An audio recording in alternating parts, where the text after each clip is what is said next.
छत्तीसगढ़ के deputy CM Arun Sao का एक बयान सामने आया है जिसमें उन्होंने दावा किया है कि सरकार ने एक ऐसा फैसला लिया है जिससे प्रदेश का हर एक व्यक्ति फायदे में रहेगा। डिप्टी सीएम साव ने तो यहां तक कह दिया कि राज्य का हर आदमी इस बात का लाभ उठा सकता है और उठाना भी चाहिए। नमस्कार, उज्जवल भूमि देख रहे हैं आप अभिषेक दुबे के साथ। विषय पर जाने से पहले मौसम के मिजाज पर थोड़ी बात कर लेते हैं। नौतपा 2 जून यानी आज समाप्त हो जाएगा। इससे पहले पूरा छत्तीसगढ़ हीट वेव की चपेट में था, लेकिन बीते 2 दिनों से प्रदेश के लोगों को कुछ हद तक राहत मिली है। मौसम विभाग की माने तो आने वाले 5 दिनों में तेज हवाओं के साथ अंधड़ और बारिश की आशंका है। वहीं तापमान में 3 से 5 डिग्री तक गिरावट की भी संभावना जताई गई है। लौटते हैं उस विषय पर जिसके लिए डिप्टी सीएम अरुण साव ने दावा किया है, तो समझना भी पड़ेगा कि आखिर सरकार ने ऐसा क्या ही कर दिया जिसकी वजह से दावा किया जा रहा है कि छत्तीसगढ़िया फायदे में रहेगा। बने रहिएगा इस वीडियो पर, हो सकता है आपको भी फायदा मिल जाए। छत्तीसगढ़ में विष्णुदेव सरकार को 2.5 साल पूरे हो चुके हैं। विष्णुदेव सरकार आने के बाद प्रदेश के लोगों को अब तक फायदा क्या मिला, इस सवाल का जब जवाब ढूंढते हैं तो प्रदेश के किसानों को धान का समर्थन मूल्य 3100 रुपए प्रति क्विंटल की दर से मिल रहा है, वह भी 21 एकड़ कृषि भूमि पर।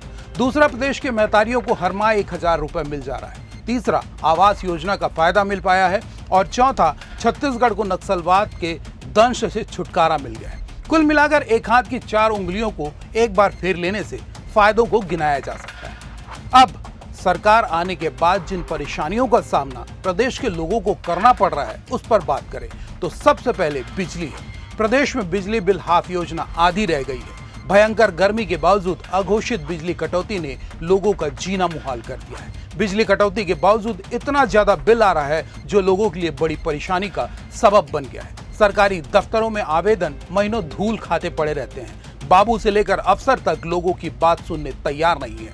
हर महीने मोटी पगार वसूलने के बावजूद रिश्वत के लिए अदने से लेकर आला तक लार टपकाते हैं। सरकारी दफ्तरों की कुर्सियां तोड़ रहे हैं, जिसका सीधा असर सरकार की छवि पर पड़ रहा है। कुल मिलाकर सरकार पर नौकरशाही हावी हो गई है, जिसकी वजह से प्रदेश का हर वर्ग हलाकान और परेशान है। ऐसे में यदि सरकार के उप मुख्यमंत्री कहें कि सरकार ने प्रदेश की जनता के हित को ध्यान में रखकर बड़ा फैसला लिया है जिसका पूरा फायदा राज्य की आम जनता को मिलेगा, तो बेमानी सी लगती है और सहसा यकीन कर पाना मुश्किल हो जाता है। पर यदि डिप्टी सीएम अरुण साव ने दावा किया है कि विष्णुदेव सरकार राज्य में सुशासन लाना चाहती है, उनकी सरकार सुशासन की सरकार है, तो जानना जरूरी है कि आखिर वह कौन सा अचूक माध्यम है जिसके बूते सरकार दावा कर रही है कि प्रदेश की जनता को हर हाल में फायदा मिलेगा। आइए आपको सुनाते हैं डिप्टी सीएम अरुण साव की जुबानी। विष्णुदेव साय जी के नेतृत्व में सरकार बनने के बाद हमारी सरकार ने सुशासन को सर्वोच्च प्राथमिकता दी है कि सरकार का काम पारदर्शी हो और लोगों के सीधे पहुंच तक हो।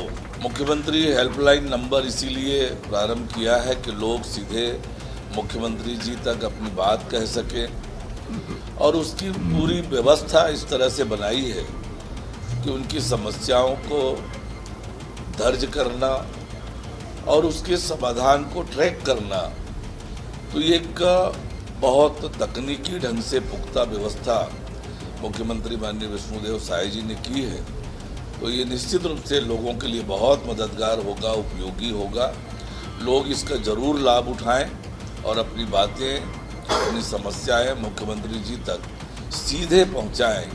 यही सुशासन की सरकार है, यही विष्णु का सुशासन है। डिप्टी सीएम अरुण साव के मुताबिक प्रदेश की जनता की शिकायत अब सीधे मुख्यमंत्री विष्णुदेव साय सुनेंगे। बेशक यह एक अच्छी सोच और बेहतर कदम माना जा सकता है, क्योंकि कहा गया है कि समाज ही समस्या के समाधान का बेहतर माध्यम है। लेकिन गौर करने का विषय है कि शिकायतों के लिए बिजली विभाग ने भी नंबर जारी किया है, पर बिजली विभाग के किसी भी दफ्तर में फोन नहीं उठाया जाता। सरकारी अधिकारी तो दूर, कर्मचारियों तक को फोन उठाने की फुर्सत नहीं होती है। ऐसे में सवाल बड़ा है कि क्या मुख्यमंत्री हेल्पलाइन नंबर में फोन उठेगा या फिर यह नंबर भी उठाने के लिए हेल्प ही मांगता रह जाएगा। इस विषय को लेकर आप अपनी प्रतिक्रियाएं कमेंट बॉक्स पर जरूर दीजिएगा। लाइक शेयर के साथ ही चैनल को सब्सक्राइब कर बेल आइकॉन दबा दीजिएगा ताकि आपको हर खबर की सूचना सबसे पहले मिल सके। नमस्कार।